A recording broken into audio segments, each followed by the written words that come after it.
Hey, what's up guys? It's Hobo here, and today I have home update 20 for you guys. I've made it to the big 20. I've had this world for a long time. But I think you guys are going to like this one. We're getting close to the next save file, and I already know what the next update will be, so we're getting close. So bear with me. But let's get moving over to the new project. Um, as you may know, my area here that I build on is scattered with dungeons everywhere. Um, there's the one over there, there's one over there, underneath by the zoo, there's one kind of over there for spiders and all that good stuff. In fact, not too long ago I discovered that there is a double spider dungeon under the lake here, so I might make use of that. But having all these spawners kind of gives me the ability to, do special things. So with the most recent project, I decided to utilize one, and I made a shack. Yes, I made a shack, guys. You're gonna like it. This shack is very nice. It's only 5 by 5. It's not massive, but it's got a door, it's got a sign, it's got some torches on it, and the sign says XP Farm. So you head into the shack here. You head down. It's not a very tall ladder. Thankfully, it wasn't a extremely low dungeon. But you head down this ladder, and you get into the main area here. So we'll start the tour. I have my basic workstation here, obviously, the incinerator, water spring, all that good stuff. Here I have a iron door with a switch, just as a safety measure, because just in case, say, some kind of mob or something dangerous got all the way down here, and say you were AFK, sitting here with an auto clicker like some people prefer to do with their XP farms and just hammering away. You wouldn't want to die and lose all that experience, so that's just a safety precaution. It's not super important, but yeah, I just want to touch on that. I tried to put as many features into this as I could, so these aren't features, but these are the side rooms. This is storage. As you can guess from the signs, the XP farm is for skeletons specifically.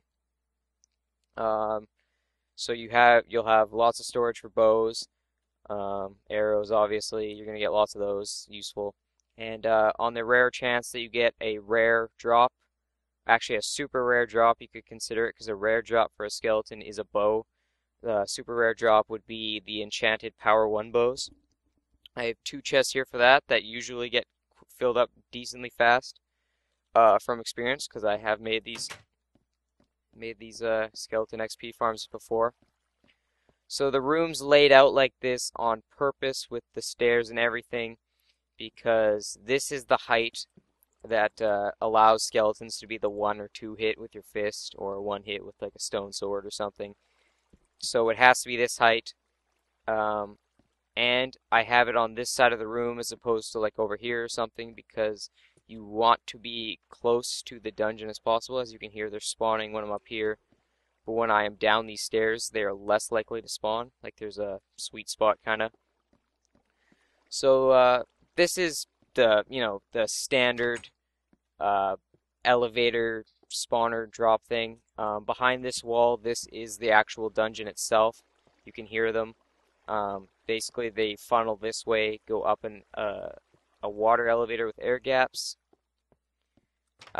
quickly pushing them away from the 8 to 10 block range, I think, that the spawner checks, so it constantly spawns them as fast as it can, 1 to 4 per spawn, and it gets them all the way over here, and it should drop them any second now. They're probably just going up the elevator. I can hear them spawning, so I'll just run through the features. That is rare. Occasionally they die. Usually they don't. If it becomes a problem, because I haven't extensively tested this, I'll just raise it a block and it'll be fine, or a half block or whatever. So I'll run through the features I implemented in terms of these 3 levers, and that should be the end of my little tour here. But basically, item pickup, this lever drops this half step buffer, because if you stand too close to this, they will be able to shoot down and hit you. So this drops the half step buffer and allows you to pick up items. See, he attempted to shoot at me there. But yeah, this buffer is for safety reasons. You can't really pick up the items otherwise unless you kind of jump over here. This one is the emergency button I kind of made. Basically, the two pistons, one at head level and one above that, so they don't accidentally glitch up or something. Push out and kill everyone in there. You obviously don't get XP, but it's kind of an emergency thing. Like say this broke or they started like funneling out, glitching out, something, anything. You just hit that, it cuts off the tunnel so like no more can come, and it kills the existing ones. This switch called spawner shut off is it's basically wired to 4 or 5, I can't remember, redstone lamps placed around the dungeon, which I will show you in a second. And it basically just acts as light, which stops the skeletons from spawning. I don't think it's 100%, but so far from my testing, it does work to cut off the flow, essentially, in case you need to go in there and do maintenance of some sort. So as you can see, they flow in here at a decent pace. You can let them stack up if you just stand here and go do something else, or whatever. So as you can see, they are mostly 2 hits. Some will be 1 hit. This is kind of the sweet spot I found. Any lower, most of them die. Any higher, then it's sometimes like 3 hits, and that's just annoying. So this is just, your standard XP farm. I I made this rather quickly, and I just try to stuff as much cool stuff into it as I could. So I'm gonna cut the video here and show you the spawn room, and then I'm gonna cut it again and show you a large amount of skeletons being punched. So I'll see you guys in a second. Okay, we're back, guys, and as you can see, the spawner shutoff is activated. As you can see, there is a skeleton here, and I am on normal, so this isn't a trick of editing or anything. And we'll head into the spawner access over here, which I opened up. And I'll show you the room itself. So as you can see, the room is 7 by 7? Yeah, I think that's it. And basically how it works is it kind of has lots of room for the skeletons to spawn from this spawner right here.